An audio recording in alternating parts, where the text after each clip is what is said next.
Selama ini, kita menjalani kegiatan dalam hidup kita dengan alasan yang jelas dan memotivasi kita untuk melakukan hal tersebut.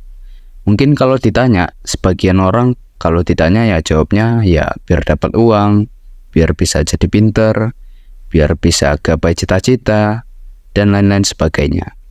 Namun dibalik semua itu, secara langsung maupun tidak langsung, secara sadar maupun tidak kita sadari, bisa kita tarik kesimpulan bahwasannya semua itu kita lakukan karena kita butuh. Assalamualaikum warahmatullahi wabarakatuh. Selamat malam semuanya, khususnya Mistiur. Pada kesempatan kali ini, saya mau jelasin seberapa paham saya tentang penjelasan yang kemarin Mistiur jelaskan, yaitu tentang teori kebutuhan dasar manusia. Oke, langsung saja.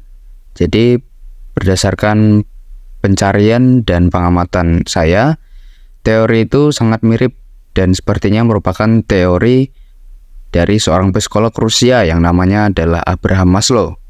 Jadi, Abraham Maslow ini merupakan seorang jurusan psikolog.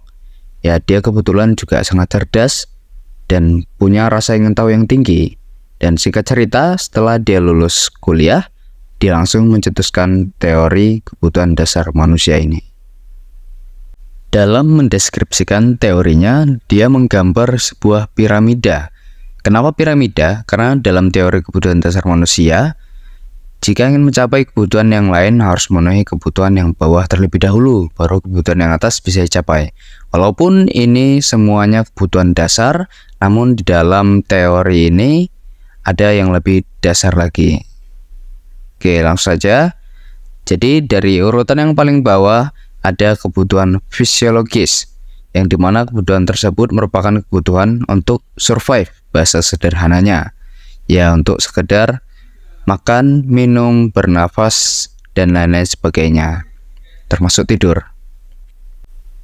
Lalu selanjutnya itu ada kebutuhan tentang rasa aman, yaitu aman dari segala sesuatu yang berpotensi mengancam kelangsungan hidup kita. Ya, contoh sederhananya tempat tinggal dan lingkungan sekitar kita. Lalu selanjutnya ada kebutuhan sosial, yaitu terdiri dari hubungan dan kasih sayang dengan orang-orang sekitar, keluarga, maupun hubungan dengan sama lawan jenis. Seperti yang kita tahu, manusia merupakan manusia sosial yang tentunya nggak bisa hidup sendirian. Mungkin mempengaruhi mental dan pasti mempengaruhi kinerja dan produktivitasnya dalam hidup. Selanjutnya, ada kebutuhan tentang penghargaan, di mana kebutuhan inilah yang membuat kita bercita-cita, bermimpi-mimpi menjadi orang lain yang kita idolakan, bermimpi bisa melakukan sesuatu yang lebih. Contohnya ya pengen jadi kaya raya, pengen sukses, pengen hidup bahagia bersama istri dan anak-anak di surga, dan lain-lain sebagainya. Dan yang terakhir ada namanya kebutuhan pengakuan dari orang lain, yang tentunya kebutuhan ini berpengaruh terhadap reputasi kita dan kepercayaan diri kita dalam menjalani sisa masa hidup kita. Tentunya karena kita sebagai manusia punya nafsu, pasti kita akan berlomba-lomba untuk memenuhi kebutuhan kita ini. Namun karena kita juga manusia diberi akal, dan disinilah dimana akal itu berfungsi untuk bagaimana caranya kita memenuhi kebutuhan tersebut tanpa kita menyakiti atau merugikan orang lain.